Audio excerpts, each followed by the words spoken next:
So I'm going to teach today on the coronavirus, and I'm going to teach about Trump. And yesterday was my birthday, so I'm going to share a bit of that. I had a wonderful birthday, yeah, and here in Shambhala and all around the world, and all my monasteries in Nepal and in Tibet and pretty much everywhere.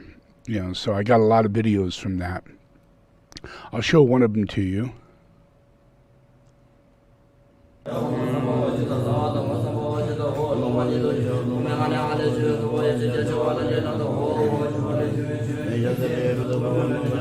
This is Maitreya Vihar. It's at Swayambhu Temple in Nepal, Kathmandu. It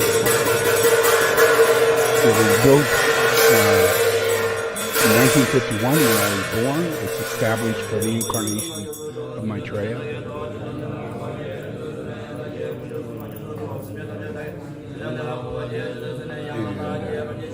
I've been supporting this and all the tukus, and we've helped to establish all these young monks that you see right now.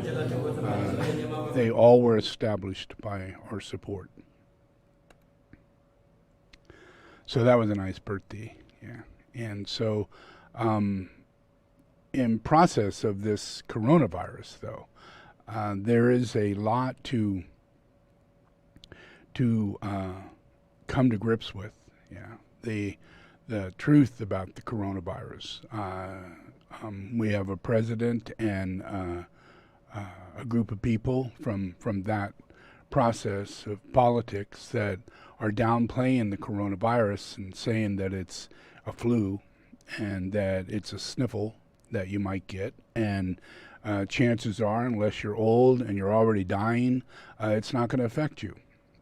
So no big deal. Yeah, according to the president, he would not wear a mask, and he was belligerent to anybody who wore a mask. And from that, due to the fact that the group that voted for him are highly fanatical people that listen to what he says. So if he says don't need to wear a mask, then you're going to see in the public violence, aggressive people who are violently aggressive about not wanting to wear the mask because the president doesn't think you need to wear the mask, and it's all just a political sham, a hoax, just like he said in the beginning.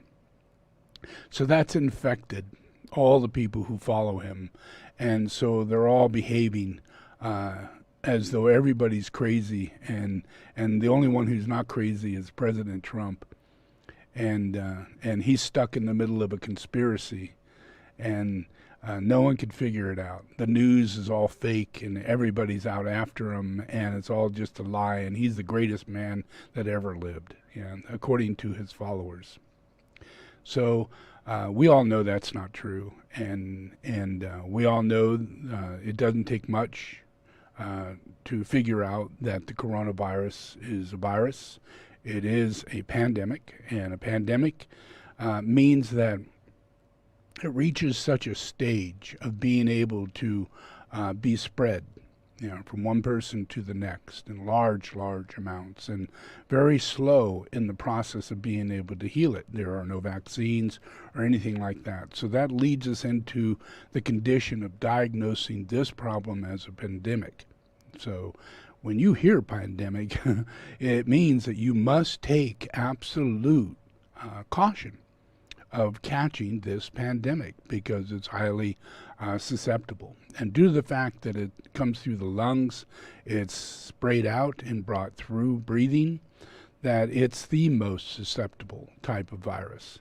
So it's not a little thing. And then the president likes to say a lot, that it doesn't matter how many numbers we have in the virus. What really does matter is the fact that it's just a little flu, and that if you do get a positive, then you have a really big chance that all you're going to get is sniffles, not even symptoms, and it'll just go away. So that's what he tells everybody. That's his remarks if anybody asks him. And that's what he says during his speeches.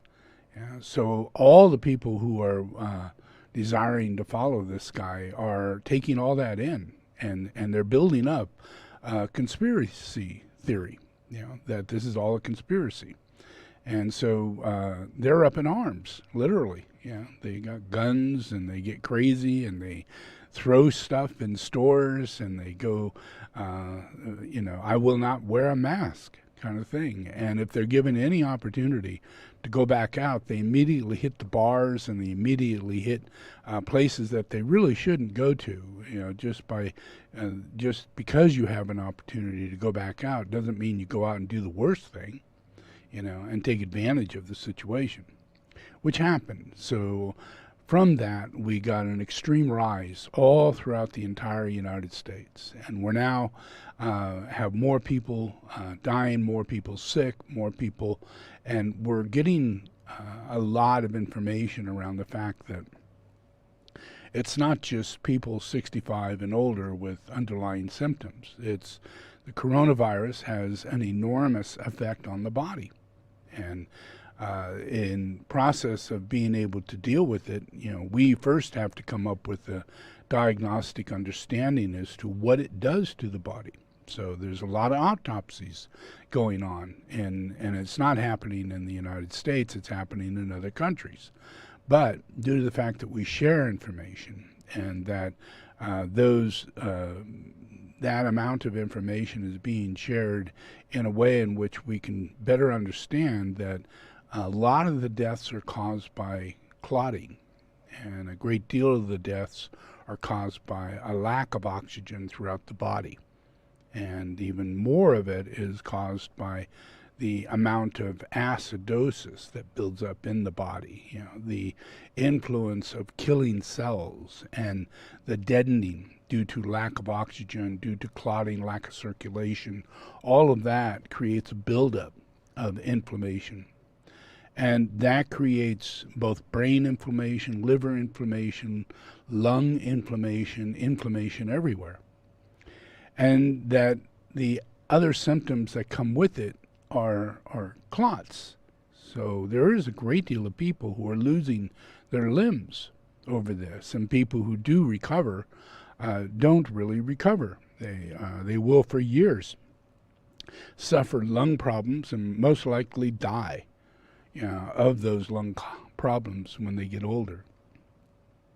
And they have problems in the brain because of the lack of oxygen that took place in the brain, the high temperature that happened in the brain due to clotting and strokes and different brain scenarios and heart scenarios that happened while a person's in the ICU, while they're just in a state of trying to recover.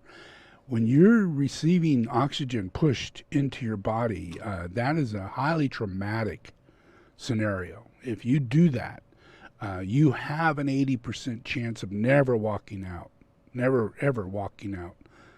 It brings on so many more symptoms and so many more other processes that creates more damage. You push oxygen into a damaged, inflamed lung that's full of fluid. You try and push oxygen into it, you're going to damage the lungs. And that's what everybody's doing. Because we have no idea whether or not this is a flu or this pneumonia or is this other types of symptoms that we would consider and be able to treat. So we're treating symptoms for what they are. Just blank out. This is it. I can't breathe. Okay, you can't breathe. I'm going to intubate you because we could hear gurgling inside. So we're going to intubate and suck out all of that. But at the same time, we're afraid that you're not able to bring oxygen into your lungs. So not only intubating, we're going to put you on inhalation, and in order to help, because we think we're trying to help, and we're trying to put out a fire as it's going along. Everything that we come up against is another thing we have to deal with, and there's multiple drugs that go into it. We're trying to do stopping of the clotting, so that's 5 or 6 different types of drugs. We have to decide as to which are the ones that are best for this individual in order to lower the level of clotting. Then we have to bring oxygen into the system, and we're finding out we can't bring it through the lungs. We got to bring it in another way, and we're coming up with that. But these are ways of treatment that were not practiced in the beginning. They're not being practiced today, and they will be practiced throughout time because we're sharing this information. So that's what I'm doing right now. I'm sharing that information so doctors out there, other people out there can kind of add it all up. Because I add it all up and then I give it to you. So there's another problem that we have, and that anybody who goes into a hospital has a 20% chance of developing hallucinations and delirium. It is a mental, psychological process that just happens if you're in the hospital longer than a day or two. The moment you get into a bed, if you go to ICU, if you go into emergency room, that goes up 60%, 80%, 100%. ICU is about 100% if you're in there for more than 2 days. You will have delirium.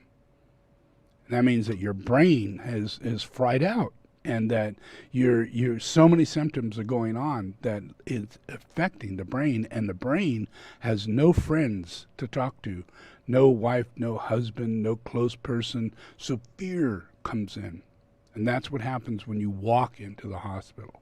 You have a 20% chance of going into delirium because they're going to separate you from your family. They're going to separate you from your loved ones, and they're going to take care of you in an uncaring way. And that begins bringing up really bad scenarios inside your brain. And you don't know that these things are going to come up, but it's going to happen, and you're going to begin getting delirium. You're going to have thoughts that aren't real. You're going to have fears that aren't real. You're going to have all kinds of things that aren't real. And it leads all the way to seeing floating babies go by without faces, and blood dripping down from the ceiling, and your hands being held down by snakes. Those are the common things. Every person who has coronavirus, who goes into the hospital, has delirium. They all get delirium. They all suffer. I'm going to show you numbers of people who've gone through it. And yet no one talks about this. No one mentions it. We all clap when people leave. Oh, great, they're leaving. But that's just the beginning, because they're going to go home with PTSD, and they can't sleep, and they're going to have all these emotional problems and mental problems, and you're going to have to cope with it. You're going to have to go, what? Why is this person talking to the wall? Why can't they remember anything? All these things are coming up because we have symptoms that are going to be lifelong from here on out. Lifelong. The next chapter in your life is going to have the debilitating delirium of being able to figure out what that chapter is. And that does not get you into that direction. It does not take you down the path that you would have if you've never had coronavirus.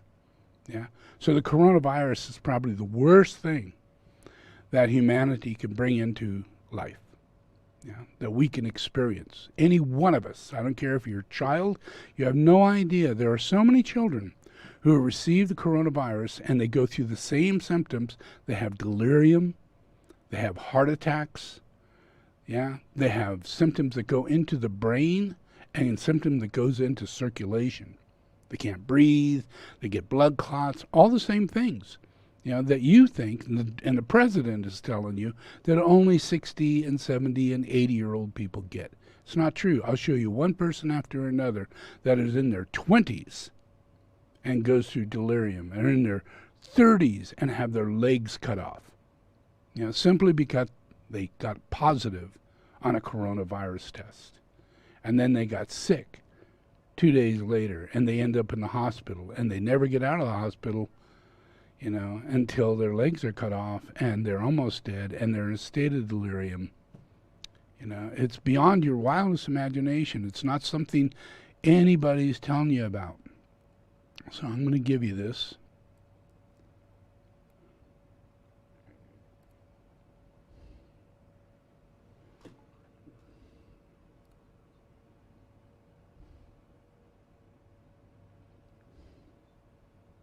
Much hope at all. About the second day in, I was ready to write a note to the nurses to just kind of take me off life support. I had a lot of confusion going on, wasn't sure how I'd gotten to where I was. I had actually developed ICU delirium.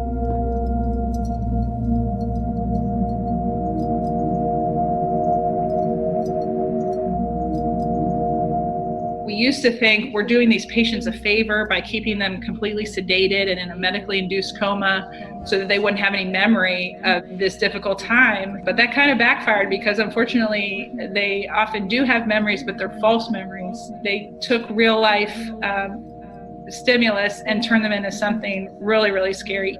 The hallucinations were just unbelievable and so real. They're not nightmares, they're memories. Even when you're sedated, it's not that you're asleep, there is a level of consciousness. The muted, sort of restful, peaceful look that some folks can mistaken for they're resting, they're sleeping, when in fact their brain is on fire. Their brain, globally, what's happening, the cells aren't working right. They're not getting enough oxygen or blood pressure or food, for example, and those cells start to go awry. So you can imagine you get critically ill, you didn't plan it, so you just wake up in a medication-induced haze. You've got a tube down your throat, your wrists may be tied, there's nobody around you that you know. Under any other conditions, that would be considered torture. These two women hold my arms down while they shoved a tube up my nose was extremely traumatic.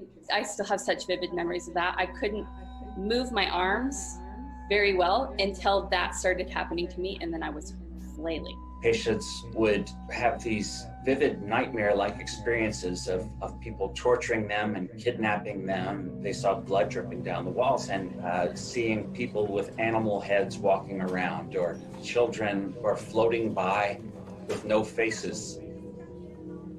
We had a young patient, and he thought the nurses were restraining his arms and attaching snakes to his arms, and that was then drawing blood from him. We've had patients who are taken from the unit to get an MRI. They're convinced that they're being moved into an oven.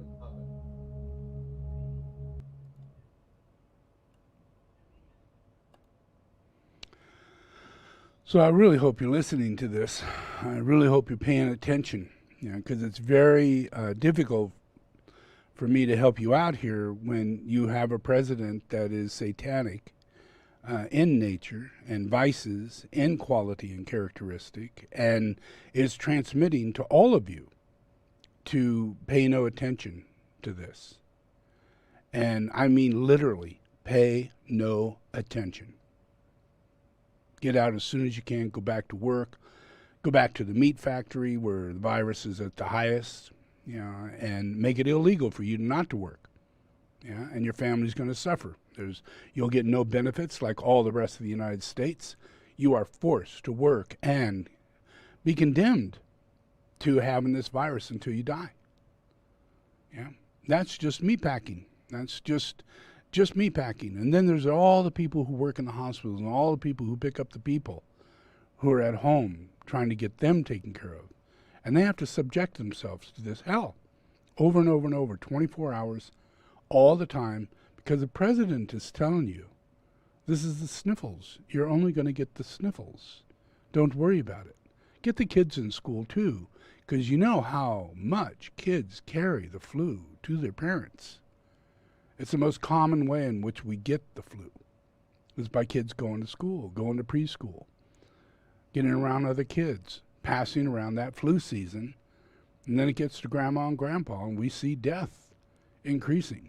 Because we do not take, and we have not taken any responsibility for harmfulness and harmlessness to the degree that this is. And this is a responsibility that you got to take. I started teaching in this process of the coronavirus, explaining that there are two sides.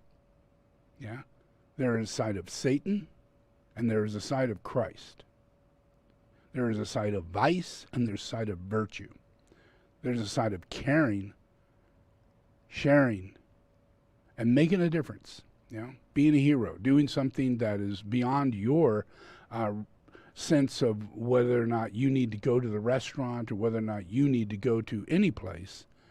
There's something more important than that, and it affects you, and you have to make this selfless decision to not do what you want to do, what you normally would do, what would be more comfortable for you to do. This is a time where we have to make this decision, because our lower nature is being obstructed. Our lower nature is being used and abused. Yeah? This man has gone through his entire life as a pedophile. He's gone through his entire life ripping people off, leaving wakes and wakes and wakes of bankruptcy. Buildings, contractors, people who brought the materials never got paid.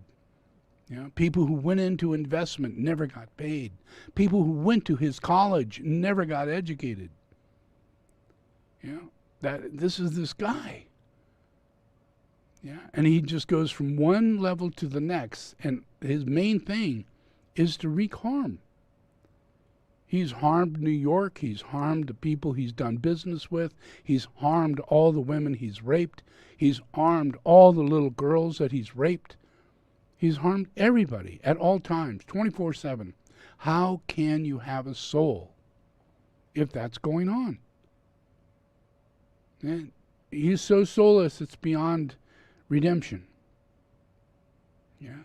So you got to really get your act together as an individual and know that this man is what he is. He's a liar. And he's going to manipulate you to try and get your vote.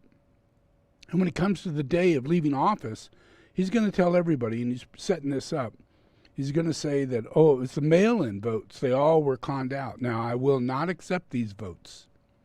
And you're going to have to retake these votes all over again without it being mail-in. And he won't walk out of the office. At least that's what he's going to say. But the thing is that he's going to lose by a landslide. And a landslide legally doesn't allow him to have a second vote. Yeah. So that's shut down. And then he has a lot to come down after that. But he's got this thing set up. He's doing as much chaos as he possibly can. He's influencing people in every direction he can. He will not wear a mask. You know, I mean, it's a big thing, you know, wearing a mask. Well, guess what happened? Today he decided to wear a mask and tweet that he is the one who wears the mask. He tweeted that. He tweeted that, you know, I am your favorite president, and I am the one who wears the mask, and no one else does. He tweeted that. And there are all these really stupid people who vote for him, and they look at his tweets, and they only look at what he says, not what anybody responds to. So they're there for his programming. He's not there for you. He's there for his cult. He has a cult. He's a cult leader. Yeah? Just look at all the people who gather and then listen to them when they talk to him. They're in a cult. They're crazier than shit.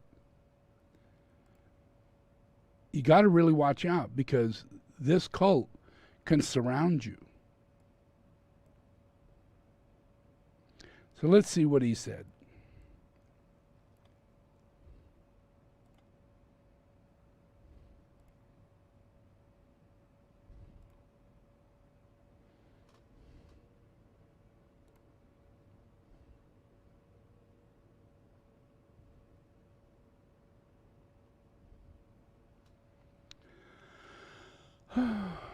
Now, just minutes ago, President Trump tweeted this image saying, quote, many people say that it is patriotic to wear a face mask when you can't socially distance. There is nobody more patriotic than me, your favorite president, unquote. This image comes after months of President Trump openly mocking people who wear masks and refusing to set an example by wearing one publicly. 2 months ago today, on May 20th, the death toll had surpassed 92,000, and Michigan's Attorney General was publicly pleading for President Trump to wear a mask when he visited a Ford factory. And the next day, the president visited that Ford factory and did not wear the mask for the public portion of the tour. He said he didn't want to, quote, give press the pleasure of seeing him wearing a mask.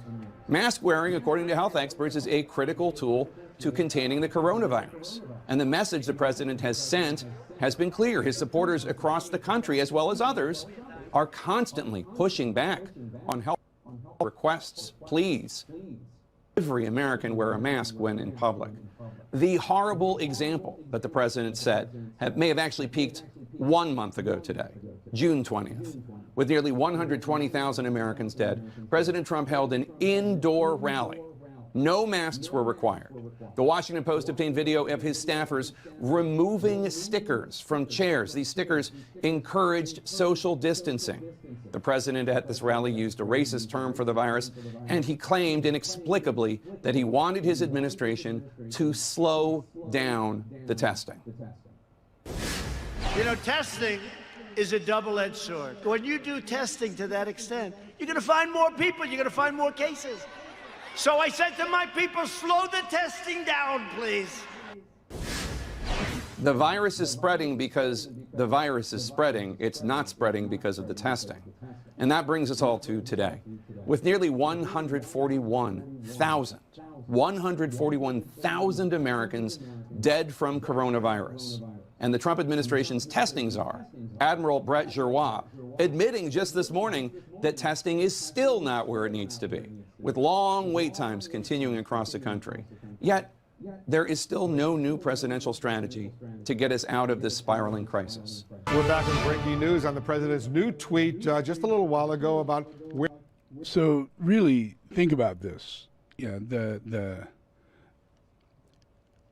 virus does more damage than they're saying. Yeah. So death is pretty bad. Yeah. 141,000 died. Yeah. Well, if you consider that, we have millions of people who have been tested and found that they have the virus. Yeah. So 140,000 have died, and in the United States, there's over, hundreds and hundreds and hundreds and hundreds and hundreds and hundreds and hundreds of thousands of people who got the virus, not just got tested positive. People who got tested positive are in the millions. Yeah. But the people who actually got the virus and got sick, not died, people who died is 141,000. That's death. So that means that a good number of people survived. So you got 141,000. Imagine 1/10 of the people who suffered are the people who died. 1/10. That's a fairly normal ratio. Yeah. So 1/10. That means 10 times 140,000 people have suffered. And I mean delirium. I mean lung damage, brain damage, clotting for the rest of their lives. This will go on. Little children, babies, adults. We do not have 141,000 old people who died. And only in your mind, as it's being projected to you, those are the only people who suffered. That's not true. Over 500,000 people have suffered. And we say 141 people died, but we know too that over twice that has died in their home without knowing they had the coronavirus. They suffered, and they couldn't get a test because it's impossible to get a test. They couldn't get into a hospital because the hospital was filled. So they stayed at home. And this virus can go from 1 week to 2 weeks to 3 weeks, and you think you're doing fine the first week, and you think you're doing okay the second week. But when the third week hits, you can hardly walk. It has done so much damage to inside your body and all throughout that you got to go to the hospital, or you're not going to make it through the next phase if you're dying. Yeah, and then the people die. And a lot of times they die on the way to the hospital or as they just enter into the hospital. So there's no real process of testing to know whether or not this person died of a coronavirus. They just died. So you gotta have a true understanding that 141,000 people died, and that's only 10% of the people who have gotten it and suffered and made it past dying. They didn't die. But their process is that they come out with no limbs. They come out, all of them, with delirium. They come out suffering lung damage because the wrong treatment took place. They got all kinds of processes that went on, that is carried through their process. This is hundreds and hundreds and hundreds of thousands of people. Yeah. So now when we look at every time they say hospitals are rising up, numbers are going high, Texas is full, Florida is full, California, we hardly have enough space. Yeah. Keep it in your mind that these are not old people. These are young people. These are average people. The ones that are worst off, who are going to probably die, are the older ones with really bad symptoms. But there is another thousands and thousands of people. They're saying that we had tested and we have now high levels of people in the hospital. That's what you have to focus on. You have to focus on, is there high levels of people in the hospital? And if they are, it's not about whether they're dying, because it's going to take 2 to 3 weeks for them to suffer and then die. Because that's usually what happens. It's horrifying. Even the things that we get today, the results that you get today, they tell you 1,200 people died today. But the fact is that all those results come from a 6 to 8 day period. Many of those people died 8 days ago, 6 days ago, 5 days ago, 4 days ago, yeah? And then slowly but surely it gets added up, and then we get the result. So it's not on a day-to-day basis, it's not on a reality basis of any kind. We get lump bunches of deaths get put in, and we get to see the numbers. But it's not fact. We're like just going crazy trying to deal with how many people are sick, what are we going to do with the hospital, let's do some more testing. You know, all of that is what's going on without any real collective understanding as to what effect is this having on real reality, on society, on people. Hundreds and hundreds of thousands of people. If you look at the map and you see red everywhere, yeah, that means that the testing was high. A lot of people got tested. But then you got to look a little further and see how many people are in the hospital, how many beds are full in the hospital. And when you see that, you know, they have sometimes measurements that, and if you look it up, you can look it up, just go state to state, and they'll show you exactly, as well as possible, within a 2 or 3 day margin, just exactly what is going on in relationship to how many people are in a hospital. Not dying, but in the hospital. There's ICU, there's emergency, and then there's regular beds. Yeah, all that information is there. I look at it. Yeah, the president doesn't look at it. The CCD looks at it. All the doctors, when they have any free time, we look at it. Yeah, because it's the only way we can diagnostically see how this is really going on. How bad is it out there? When you're totally ramped up inside the hospital, it's hard to know how bad it is outside. Yeah, but the factors are in the hospital. Yeah, and we have them. The numbers are extreme. Yeah, so let's look at this.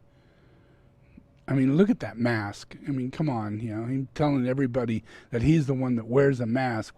All you fools, why aren't you wearing a mask? Come on, I'm your favorite president. Well, I would say the man's got really bad karma. And his karma came yesterday. Trump Tower went up in flames.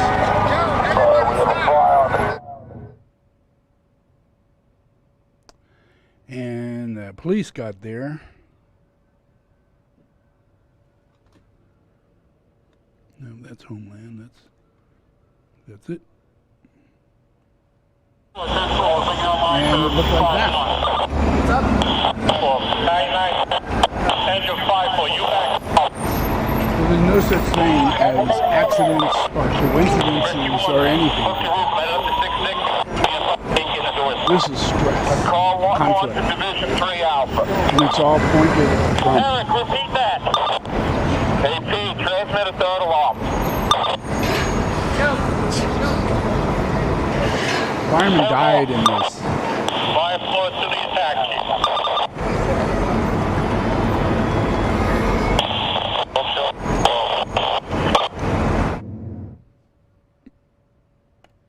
Trump Tower, yeah. Didn't all burn down, just one floor, yeah, and it smoke in a lot of people, a lot of suffering, a lot of suffering. And then he does this.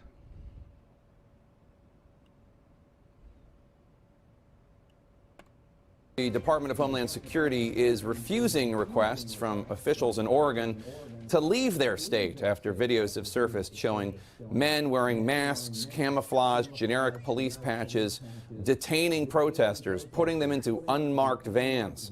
The U.S. Customs and Border Protection later acknowledged taking part in these arrests and cited, quote, a large and violent mob nearby this protester you see here, who they say they suspected of committing crimes. So there is no evidence of any of that in the video. Joining me now. So this is in one place, in one location. We saw him do that in Seattle. We saw him do it in other locations. Yeah, we saw him do it in Washington when he wanted a photo op in front of, a church. And he just beat people up. He just had people beaten up and sprayed and kicked, and pushed out of the way. And he was so proud of it. He really learned that, oh my gosh, I have all this military might. And now generals are going, I don't want anything to do with this man. I will not stand with him. I will not be involved with this. But he's still in charge of Homeland. He's still in charge of the military. And if he says you got to go out there, you got to go out there. So he's doing that. And what he's doing, he is selecting every governor in every state that's Democratic are getting military going into their state and taking it over. Yeah, I'll show you. Yeah, it's true. It's crazy. It's true.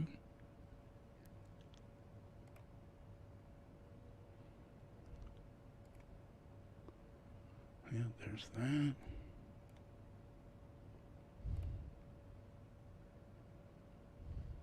I think this is it. This news just into us here at CNN. 2 law enforcement officials tell CNN that the White House is planning to send federal agents to Chicago. This is happening as part of the administration's plans to crack down on violence and crime in the country's major cities. So CNN's Evan Perez is the one breaking the news. And so, Evan, what are the administration's plans for Chicago? Well, Brooke, we're expecting to hear a lot more about this as the summer goes along. This is along the lines of what the president says is an uptick in violence and crime in cities that are run by Democratic governors, and Chicago is first in line. So we expect that there's going to be an announcement in the next couple of days from the White House and from the Justice Department that they're surging a number of federal agents to Chicago. Now, yeah, so that's about Trump, and Trump's effect on your emotional body and your mental body, and the process of a cult, It's hard to be in the process of a cult. People have a tendency to have their own vices, have their own insensitivity, just a great insensitivity. But then there's hate, there's fear-mongering, and we can look over into Europe, we can look at England, and go look at the standard process that's going on in England, and they're having this thing to where neighbors, just people you've never met before, just come up to your door and treat you in a hostile way and tell you, I want your garage, or I want where your car is parked, I want to park my car there, and if there's an argument of any kind, this person will do everything to violate your human rights, all night long, lights shining, just your door being knocked on at 3 a.m. in the morning, they're crazy. They just go on. And I could show you hundreds and hundreds and hundreds of events that are going on in England. It's just crazy. A very similar thing is going on in America. You got people that are just going crazy. And what they're going crazy about is the effect that Trump is putting into them. Now here, we can say, oh, okay, symptomatically, I can say this is where it's coming from. Now, England, I can also say where it's coming from. Yeah, it's coming from the Queen of England. Yeah, she's the most hateful being on the planet. Yeah, her inability to be of compassion or empathy or caring or sharing is impossible, literally impossible. So that permeates into the cell walls of people of England because they have two-ray package of the country, and your dictator or your saint either impresses those rays as rays of soul and personality, or they impress upon those rays a way to subjugate people, yeah, and take away their soul by subjugating them. Yeah, almost every country has that problem. They're being subjugated, yeah, and their souls don't even exist. There's not even a consideration for soul. There's poverty. There's working hard to be rich. There's all completely soulless, 100%, not even a fraction of a soul. Yeah, and it's caused by specific causal reality. Yeah, you got to cut off the tiger's head to get that sucker to stop. Yeah, you got to cut the snake's head off to get it to stop, because it runs down the whole nation. The whole nation is the snake. The whole nation is the tiger. Every person, every single verb that comes out of your mouth, the way you speak, how you speak, your intention, doesn't matter where you travel to. It doesn't matter how you go. Yeah, the effect of your continent, your nation, of your race, affects you more than anything else. And if you got evil dominating it, and you're not evil, but the one above you is, and you've never gone through a process of getting rid of that, you've allowed the subjugation, you just ran away from it, thinking other people can deal with it, I won't. Yeah, like go to America and say, oh, we get rid of England. No, it goes right upstairs, goes to Canada and becomes England. Yeah, get rid of France. No, it goes upstairs too. It's also France. Two countries that is what we've tried to get away from. Yeah, and then there's Russia just outside of Alaska. And then there's Mexico just below. And all there is there is communism. And the people don't even know that they're in a communist state. Yeah. And socialism up above. Yeah. Yeah. And crazy-ass king and queen over in England. And then you look at the rest of Europe. You got Denmark. Yeah. Germany just got rid of Hitler. Yeah. Russia is just pulling out of Stalin. How far can they go? Yeah. And everybody's got nuclear weapons. And they're all crazy. They have no soul. They have no soul. And it's a lot. Where I come from, there's a lot of symptoms that come with the soul. Yeah. It's really important you have a soul. Yeah. You cannot really, with your soul, you cannot be held down by somebody or something outside yourself. You can't. It's impossible unless you accept it. Yeah? If you accept it, then you pattern yourself. Yeah? Oh, I'm English. Oh, I'm Jewish. Oh, I'm Mexican. Oh, I'm Canadian. Oh, that. Yeah? And you're not there anymore. You're in a cult. Yeah? And you call it culture. Yeah? And you have no soul. The first symptom is that you've evaporated that and you're liberated. And you're free. Yeah? And you figured out a way how to not pay taxes. You became a nun or a monk. Because in God's world, on the other side, there's God. And we make it totally sociable, totally normal for you to live in a small house, like a monk or a nun. Expected. Yeah? Totally normal, social for you to make sandwiches or food and give it out to people who are hungry around you. Totally normal, but not normal in this society. Yeah?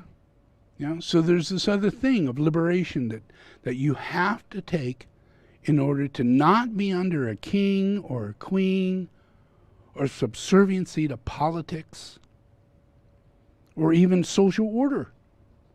By you being black or Jew or whatever it is you think you are, you're not. Because when you die, you're going to be something else. You may be a heavy-duty Christian this time, but next time you're a Muslim because mommy's a Muslim. And you're still a Christian. You know? That's reality. Yeah? You're living in a lie. And there's no soul where there's a lie. Yeah? So for this to work, yeah, for people to clear this process, is for us to attain soul. Yeah? And one of the first things to do that is that we have to come to discern that as a group, as a collective body, you know, I may be speaking only to a couple hundred people, but the energy behind it speaks to everyone. You know, so as a collective body, I'm expressing into the soul of humanity to eradicate all of this. Eradicate it. Do not serve it. Make a commitment that you're going to become a monk or a nun, either in this life or your next life, and everything you're going to do in this life is prepare for it and let go of pride. Yeah? Let go of the delusion that, you know, because that pride will lead you down to, maybe I should have been doing this. Maybe I should have been doing that. Oh, I'd probably be better off if I did this. Yeah? And those are just things that get into your habits that keep you from going into the higher plane. Yeah, a higher place of existence. Yeah, and if you can do this, if you can all move to a place in your mind to where you're going to take advantage of this opportunity, because this is a crisis point. These people are suffering. Children are going to suffer. You're going to cause them to suffer if you don't focus on your soul. And anybody who is a monk or nun, guess what? It's harder now, because now you got to be a monk or nun. Now you got to get rid of your homosexual attitude, your sexual desire, your influences toward food, your influences toward, oh, I got to be vegetarian, or oh, I got to be this. If you can't walk down the middle way and leave people alone and allow yourself to be of service, yeah, helping other people to eat and do the right thing, yeah, not taking care of yourself, but taking care of others. And you take care of yourself in the process of doing that. Because most people just say, oh yeah, I'll make the proper meal, but I want to offer this to someone else. I want to look and see if somebody else needs something. Yeah? Does that make sense? Yeah. There's an influence in the process of the soul. And the main influence is that you do not subjugate yourself to yourself. Yeah? Because it's just selfish. And you don't know what's going on until you realize, I made lunch, but I didn't make it for somebody else. You know? I ate lunch, but I didn't think about somebody else. Yeah? Whether you're at work or wherever you're at, whatever you're doing. You know, I have a tendency to always try and contact people and ask them, how was your breakfast? How was your lunch? Because if they didn't have a breakfast, if they didn't have a lunch, I make sure they do get a breakfast. I make sure they do get a lunch. Yeah? Maybe I don't care what it is that kept them from having it. I don't care. I just want to help that person make sure that they get these things liberated so that they're not being subjected to no one caring. Yeah? Because that's the problem with this planet. You're going to be left alone and die. And if you get the coronavirus, you're going to find out what that's like in hell. In hell, in the worst way, with delirium and everything going on. You're going to have snakes all around you and people with horns and fire coming out of their eyes. And you're going to think it's absolute real. And you can keep breathing and living. And then after you live, you will have that as an actual memory. Not as a dream, not something that will go away, but it'll be PTSD for the rest of your life unless you get your soul. That's the only thing that's going to erase it, the only thing that's going to eradicate it. Yeah? So don't have the karma to get this virus. Yeah? Don't have the karma. If you put the mask on, you're not just doing good karma for other people, but you're doing all the right things. Yeah? And you stay away from people, you're doing even better things. Everything you do that is selfless, yeah, will contain a process of us eradicating these forces that are surrounding us right now, which is the coronavirus, Trump, and a potential nuclear war. Yeah, those are badass things. Those are really bad things. Yeah, and you're going to be subjugated to it. You're not going to push the button. You're not going to cause the coronavirus. You're not the president. You know, if you were president or anybody else was president, something would have been done about it. But we're in a situation where we have a demon who is channeling demon energy. And unless you get totally freaked out by that, you know, and see it and sense it, then there's an insensitivity inside yourself that makes you just feel that this is all going to go away, like he's telling you. It's like the flu. It'll just go away. It'll be a miracle. Yeah? Well, everybody who's got it is in hell. From little children to old people. Yeah? Hundreds and hundreds and hundreds and hundreds of thousands of people have survived, who've gotten through it, got really sick, and have gone home and are going to suffer for the rest of their lives. And now we're opening schools, and we're pushing people into jobs, and we're doing all these things. You have to stand up and say, I will not do it. I won't go. Yeah, you have to. Yeah, this isn't, we're inducted into the military time to where we're going to put us in prison. That was then. That's not our circumstance. We have more rights now than ever before. And we need to stand up for these rights and start eating well, exercising, breathing good air, you know, keeping your vitality up as high as you can. Lose all the weight you need to lose, because it's your weight that's going to kill you if you get the coronavirus. If you're 20 pounds overweight, you are likely to die. That sucks. That really sucks. Yeah? Because you will not have the oxygen to metabolize. And you'll be using it for your fat. And your fat will weaken you in the process of your health. And you will be at that category of 65 to 80, even though you're 35 to 40. Yeah?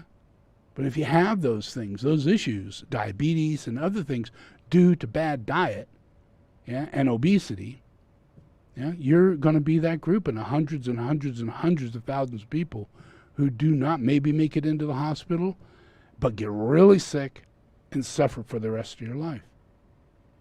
And you'll have clots all throughout your body, and you'll never know that you got clots until you get on a plane and you die. Yeah? Or you go for a walk and you have a heart attack. Yeah? Or you wake up at night and half your face is hanging down because you just had a stroke. Because you got clots running through your body because you had the coronavirus, and you have an 80% chance of having clots. Even over just the first 2 weeks, if you have symptoms, you have the breakdown of your cell tissue. If you have symptoms, because that's the way the coronavirus works. It's not the flu. It's not a cold. It's not pneumonia. Yeah, it's the coronavirus, and it's mutating. Yeah, and it's really hard on the body. It's beyond hard. Let's just give you this last one here. That's a nice one.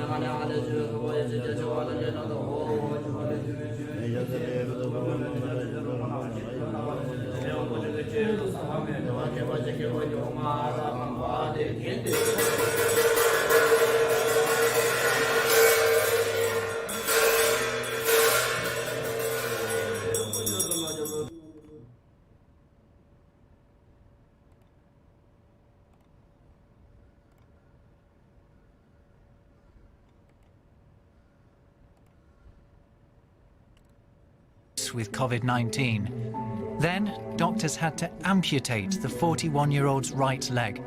blood clots had caused irreversible damage. The case shows that coronavirus is more than just a lung infection. Intensive care medics from China, North America, and Europe are seeing more and more thromboses.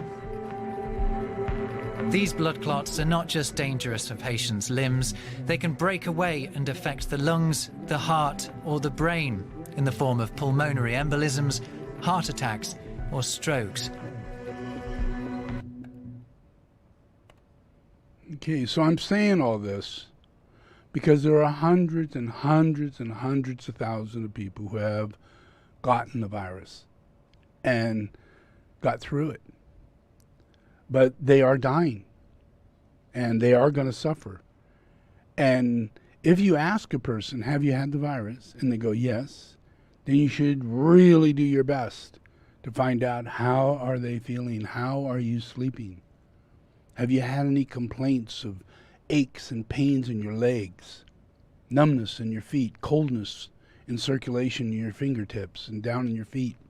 Yeah, where the blood clots are developing.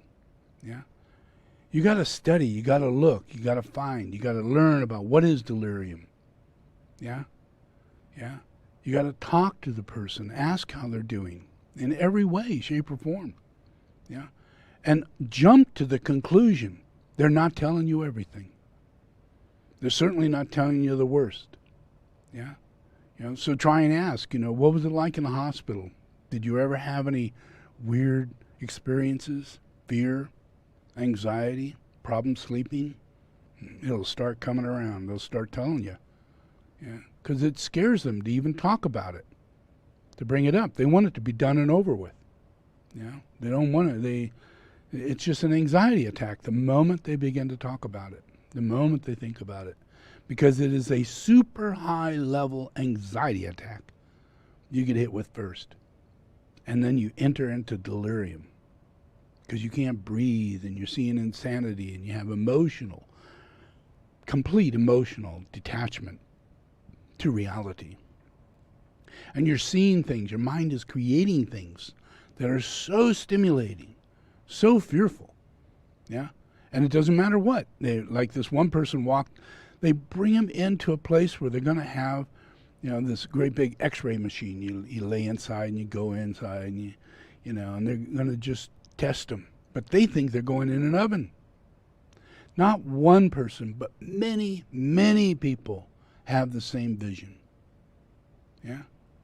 So these fears, you see things, you see something, you see it in a similar way. You see things on your arms and legs holding you down. You see snakes. And that was a common thing people would see. Yeah? You'd see no face on people, and you'd see red eyes with blood coming out of them and a mask over them, like you're hostilely being treated by the worst of the agents of hell. And they don't even have a face because they have a face mask on. And in your mind, they have no face. And in your mind, you're seeing all darkness. They're covered up head to toe. What is going on here? Yeah. You wake up in ICU, and you're in a state of delirium. This happens to all of them. Study it. Look into it. Yeah. This is not the flu. Yeah. Yeah. Because so many people are getting it. They get tested positive. Yeah. And the hospitals are filling up. Put the two together. Yeah. Realize that there are so many people suffering. Don't count the number of people that say is positive. Don't count the number of people that are just dead. But add it up. Consider dead is between 10 and 20% of the total people who were really sick. And that number of death, you have to add the other numbers to it because there's a margin of reality. And you must see reality. Yeah? I know it's hard. I know it's hard to see reality. But you must. You must see reality. Yeah? This is an opportunity for your soul to click in. If I can give you one frame at a time, and your soul goes, oh, wow. And another frame at a time. If I take the time to show this and give you these impressions, your Holy Spirit will increase. and imbibing a process of releasing you from the evil spirit, which deludes you to not know that this is going on. Yeah. And it's not because anything's wrong with people. It's just that no one is informing people. Yeah. The politics is just, I don't know if we should wear masks. I don't know if we should go to work. That's as far as it goes. Then testing and how many people are tested. And, oh, yeah, there's a lot of people in ICU and they're dying. That's quite a jump from a test to a flu to sniffles to death. What goes on in between? What goes on afterwards? You got to study it. Everything I'm showing you and telling you is available. Look it up. Just type it in, look it up. And you'll find it and stay on top of it. And that way, when you hear the lies, you're being subjugated too. And your soul has the ability to put out light, to transmit light, to release the ignorance, to dispel the glamour. It has the ability. Just trust me. As long as you seek the truth, you will send out the light. If you don't bother, you won't send out any light. You'll just be in a state of inertia, and you won't even know the suffering, and you won't understand why everybody is dying now. It's too late. So it's really, really, really important to use this as an opportunity to gain soul in humanity by your studying. Take at least an hour a day to study these results, these things. It's very important. Study every state. Get to know what is the hospital rate in every state. And how is it being treated, and what are the new symptoms that are being found. You'll find that all of them are the ones that I've already told you about. And that means when you look, it means that the light is getting into the masses and the truth is coming out. Delirium is being said quite often. Clots is being said quite often. Children is being pointed out quite often. People dying between 15 and 45 will get pointed out quite often. But without your light, without your study, using your mind to orient toward what you don't want to know, it doesn't matter. You have to study in order to find the truth. And everybody needs to do this. Everybody needs to, check every day, see what's going on. So we become the governing body. If everybody does this in a good way, it will affect the vote. It will affect the outcome of wisdom inside of humanity. We won't battle this thing. We'll cooperate with each other. But unless you study, you won't raise people up to what it is you found to be the truth. And you need to unveil their lack of ability to see the truth and raise them up to the truth. Does that make sense? Okay. All right. Let's pray for this one.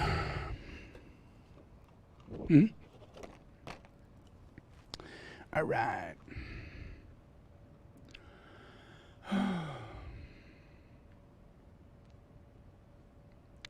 Okay, just repeat after me. We're going to do the invocation.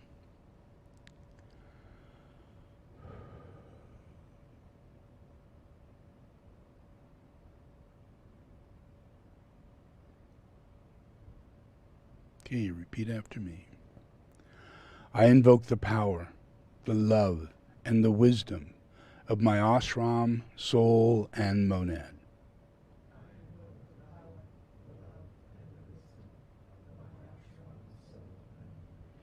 To guide me into the right activity in the plan.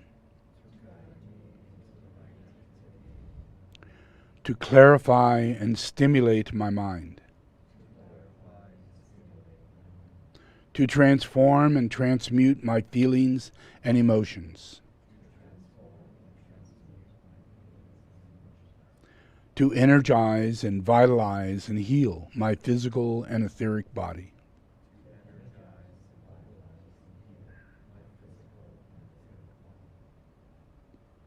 So there is a normal flow of energy in my physical and etheric body.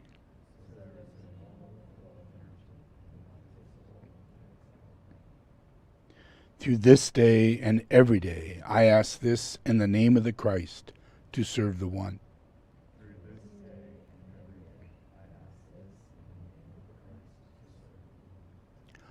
All in the name of the Father, the Son, and the Holy Spirit. Amen.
Do the Om the same time I do.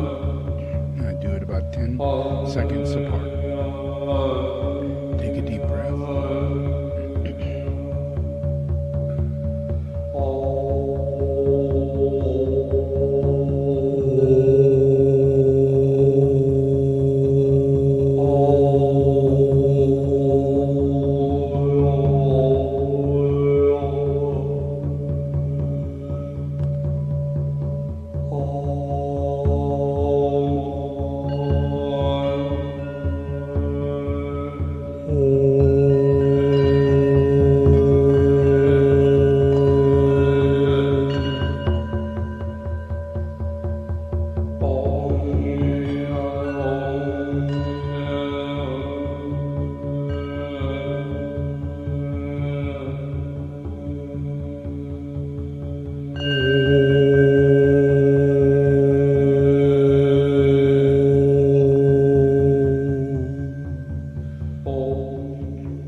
Okay, just relax.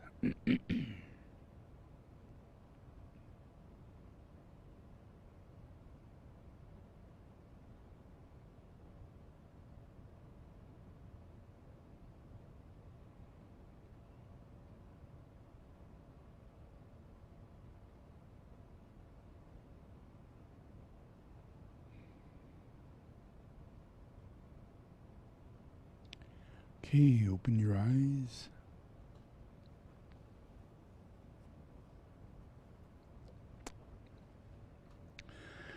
Okay, so soul. Soul is something that is involved in the initiations. It's not something on a personality level. So dating is not included. Yeah. The process of attraction is not included unless it's within the wedding vows. Yeah. The process of whether or not a person goes through life and carries out jealousy or enviousness, or just think of the 10 Commandments. Taking somebody else's stuff. Yeah. That's not right. That's against the 10 Commandments, one of them. You know, you can't steal. Yeah. Take from somebody else's house, you know, take it over to your house, you know, whatever. All those things are selfish processes that have to do with your chakras. Yeah, the different chakras that allow you to be a human being. Yeah. Yeah. And so it takes a lot in order to integrate the soul, to wake the soul up. Yeah. To get the soul to become active. Yeah. So the key part of the soul is that the soul is symptomatic. Yeah. So you have to introduce the soul. You have to actually introduce the soul. Yeah. So to do that, you have to realize what it is that you have to let go of. That's not soulful. Yeah. And that's difficult because it takes you through this place of a dweller to where what it is that makes you attracted to that, what it is that makes you biased and bigoted and all those things you really are. All those things have to crop up and be you in a big way before you get rid of them. You know, that's called a dweller on a threshold. And few people want to face that. You know, so it's in the process of getting rid of it that things get worse. Yeah, and things start coming up. Yeah, yeah. So, but the dilemma is that people just live with the petty jealousy and petty enviousness and petty lack of consideration and petty lack of reverence and little pettiness.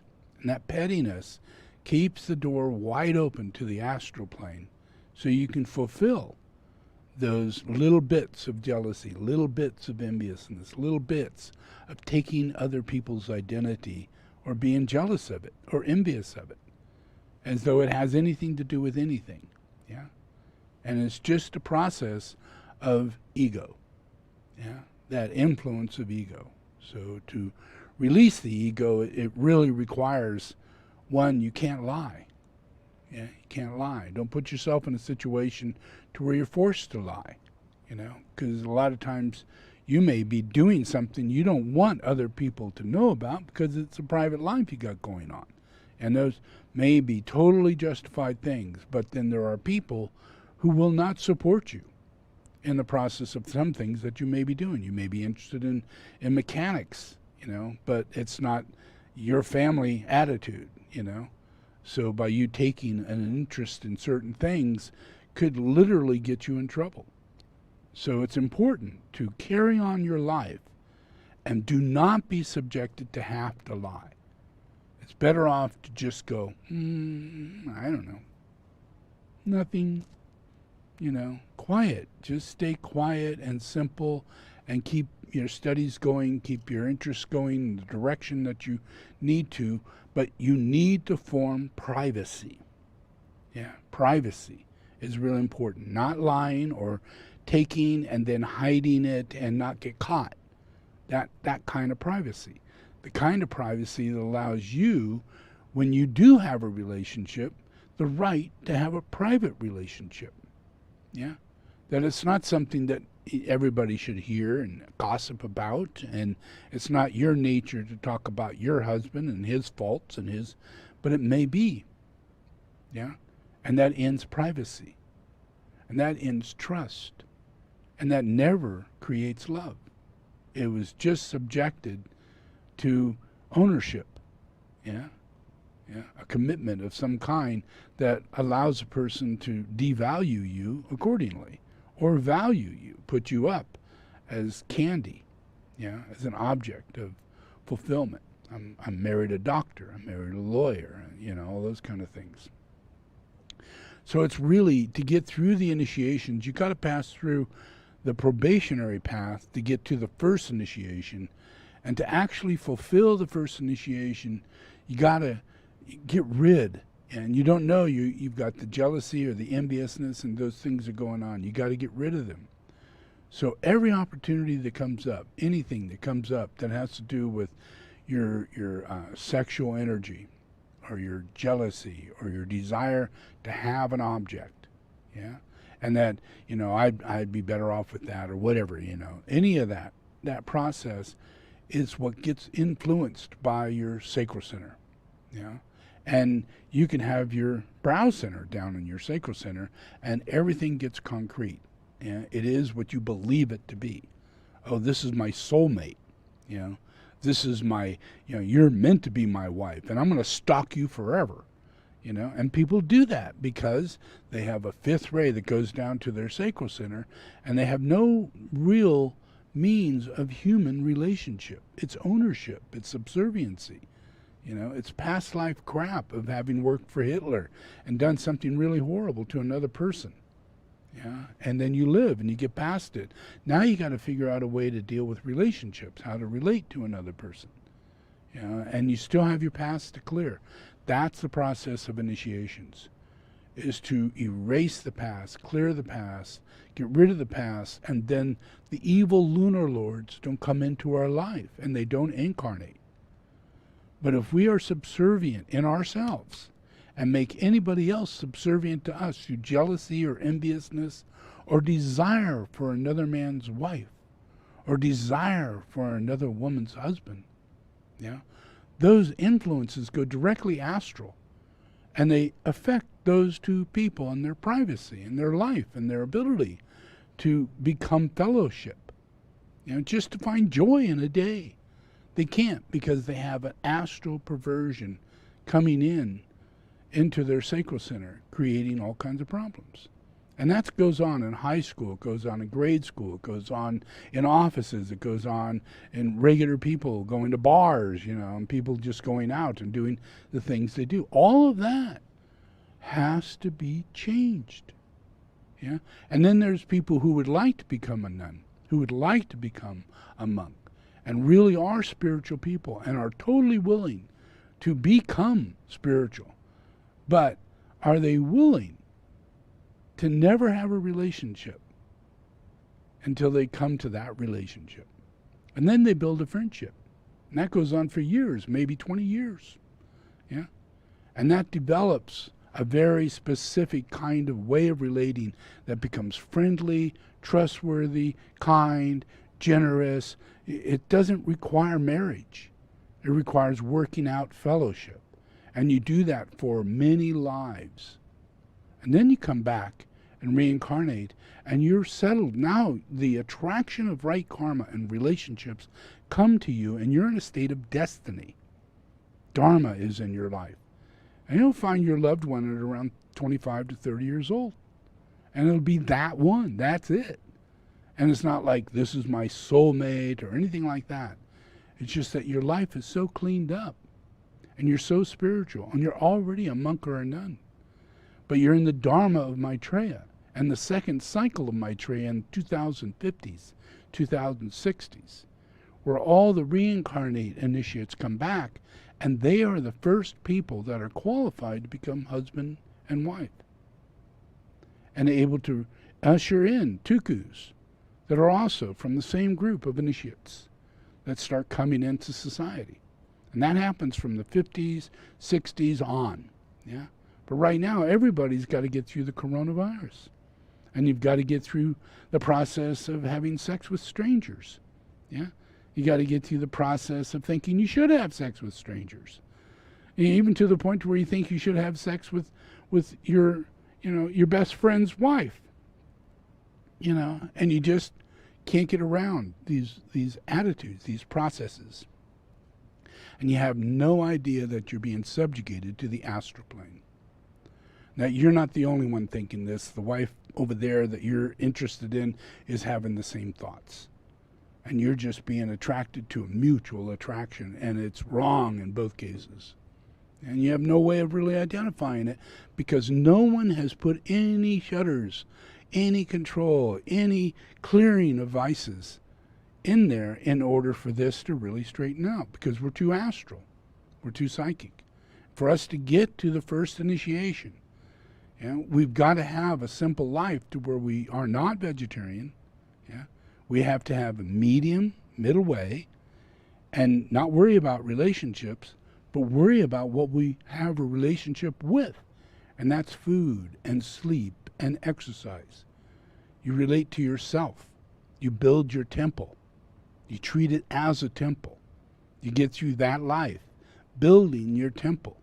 And then you can have respect and relationship to the guru when the guru's giving teachings or the guru's giving, overshadowing, which is in your day-to-day life. Yeah. Because anytime you're moving from your initiation probationary on, the guru is the one that's moving you through this and will usher you through any problems that you will have in all circumstances forever. Yeah. It's not a process of, the way they have it in this world where we elect a president and we get another asshole after that. We don't know what the world's going to be. But in the world of Shambhala, the world where we have the ashrams and the influence of initiation, we get to the reality that when we look at the Ten Commandments, one of the main things in the commandment is that you shall not follow any other god but me. None. Zero. There is no other. Not a cow, not a calf, not a horse, not a person. Yeah? Just one. That's it. And your job is to seek that one God and follow these rules until you get to that God. And you can be standing right in front of that God, but you have to come to realization. And you can't have a realization if you have self-pity, if you have a lack of self-realization. Yeah, because it's your self-realization that allows you to see God. That means you can't mess with any of these commandments. Really important. And you have no idea which one you're breaking. But any one of them will keep you from seeing God, and it'll give you the ability to follow anything else but God. Yeah, they're there for a reason. Yeah. All right, so please realize this coronavirus will kill the children, not just the old people who you don't give a shit about. I know you do in your heart, but look at the statistics. Old people are not cared for. Yeah. And they have elderly homes for them. That's crazy. It's insane. How'd that happen? Yeah. And it's the worst place to be. You might as well be a Native American. Yeah, because you're in an elderly home. Yeah. You're there, no one checks in on you. No one asks if you're okay. No one does anything, set you up at the hospital, because you're just totally separate from society. You're in an elderly home. You know what I mean? Nobody wants to work in an elderly home. No one wants to go to an elderly home. Yeah, there are separate sections of society that take care of people that we don't care about. Yeah, just like Native Americans or Mexicans or black people. Yeah, just simply because we have this bias that these people that we have bias against are the ones who suffer the most in society. All the people who are dying the most are not old people. They're Mexican, they're black, and they're Native American. Those are the people who are dying. People who are in those hundreds and hundreds of thousands that are never put on the list of being tested positive. They're not even being tested. They're just dying and suffering more than anybody else. All the white folks out there are doing great with getting tests. But the rest of us, even though I look white, the rest of us are not in that boat. Yeah? And that's the biggest boat. It's not the little one, it's the big one. You know? So we gotta, we can't have any of this bigotry anymore. In order for us to have a soul, we have to realize who's really suffering, help them, and know how much that suffering really is. That's it. Thank you very much. Okay? I'm done.